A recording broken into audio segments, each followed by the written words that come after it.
There you go. What is my opinion about Brexit? Well, I'll say the same thing I've always said about Brexit, which is that Brexit, if Britain leaves the European Union, that would be a good thing.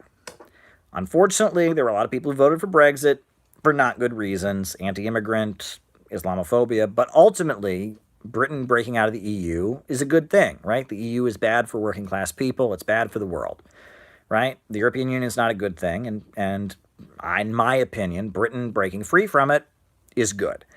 However, I know that a lot of the people that are in favor of Brexit have bad motivations. So it's complicated, right? It's a complicated situation.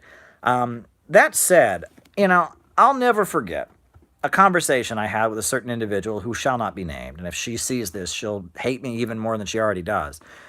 But, there was a certain individual that I talked to just after the Brexit vote, a certain leftist that I knew.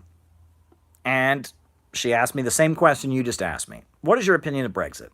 And I said what I just said, which is, well, unfortunately, people voted for it for not so good reasons, but ultimately it's a progressive thing, and that the EU is not a good thing, and that, this is part of the changing political climate and disagreements within the ruling class, Bonapartism, global capitalist crisis. I mean, that just seems like a pretty standard answer. And this person went crazy in response to my answer. Oh my goodness, Caleb, how can you say that? Right, we're on the brink of fascism. It's happening here. Trump is about to get elected. Oh, when stuff gets real. And she's, she's using SHIT. When bleep gets real, Caleb, some people are going to be with us and some people are going to be against us. When bleep gets real, when bleep gets real. And it's just like, you listen to these people, it's like, stop LARPing. Please, like live action role play, LARPing. So many leftists, okay, you're not Winston. It's not 1984. You're not an action hero. Stop it. Just stop it, right? I mean, there's these apocalyptic fantasies. There was somebody on social media the other day who was trying to argue that the mass shootings are all part of a vast right-wing conspiracy. Well, here's the thing, right? Most of these mass shooters are right-wing. They're attracted to white supremacist, hateful ideology. But they're individuals, young white men, who snap and go crazy and commit mass shootings. That's what they are, right? And the idea that this is all, and they said, Google leaderless resistance. And it's like, give me a break. These people, they have their alienation, right? It's like the world is against me, and it's like their politics is an expression of some kind of weird teenage adolescent alienation or something. And it's like, oh, when it gets real, Caleb, some people are going to be with us and some are going to be against us. Oh, Lordy. Or then there was this other person who was, oh, it's leaderless resistance. They're using anarchist tact. No, the mass shootings are not a vast conspiracy from the far right. It's a symptom of the fact that a lot of hateful, psychopathic people who commit mass shootings also are attracted to hateful right-wing ideology and white supremacists. But, and it's like they have this like doomsday scenario in their head, right? Pessimism, folks. We need to get past the pessimism. Right? They have this doomsday scenario in their head, and it's like the whole world is against me, and no one understands me, and I'm under attack, and oh God, it just drives me crazy. And that, folks, is why, number one, there's this like, they continue to suppress people, with who's, question the narratives around the OPCW in Syria, or are not jumping on the bandwagon of wanting to overthrow the Syrian government, or, they suppress, there's this like witch hunt in left-wing circles against tankies and Nazbols and all of that. Well, that's why so many leftists buy into the Russiagate nonsense, right?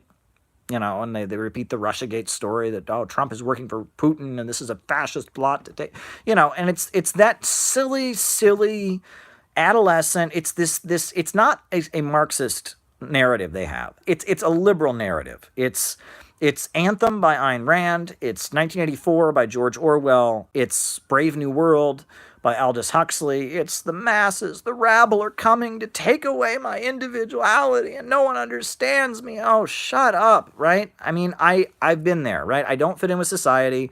I have, my own views. Obviously, I'm not mainstream, but it's like, it's anti-populism. They see people as the enemy. They have a persecution fantasy, and they have fit the Trump presidency and world events into it. And if you don't go along with it, you're a Nazi. right? And everyone's a Nazi. And you talk to these people, everyone's a Nazi. Oh, so-and-so's a Nazi. So-and-so shook hands this way, they're a Nazi. Oh, so-and-so had this, T-shirt on, they're a Nazi. So-and-so read this book, they're a Nazi. Everyone's a Nazi. And everyone's a Nazi, and there's a vast fascist conspiracy, and if you don't go along with their hysterical liberal crusade, then you're a Nazi also. It's a big problem. I'm tired of hearing that. I meet people like this, and it irks me, because you can't have a rational conversation. Fear. I'll say this. Fear is not a good emotion, right? Politics based on fear is bad, right? Fight or flight is not irrational. You're not thinking rationally when you're fight or flighting. You're going, fight or flight.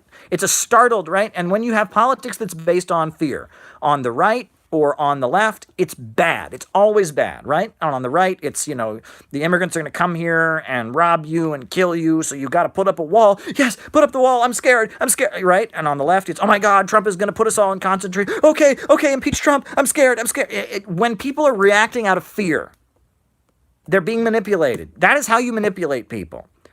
We don't need fear politics in the United States, from the right or the left. We need rational optimism. We need people saying, how do we get our country out of the rut? We need people to be like engineers. You give an engineer a problem, and they sit there and they get out their calculator and they work out possible solutions. That's what we need. We need political engineering. We need political building. We need people to think more rationally than ever before.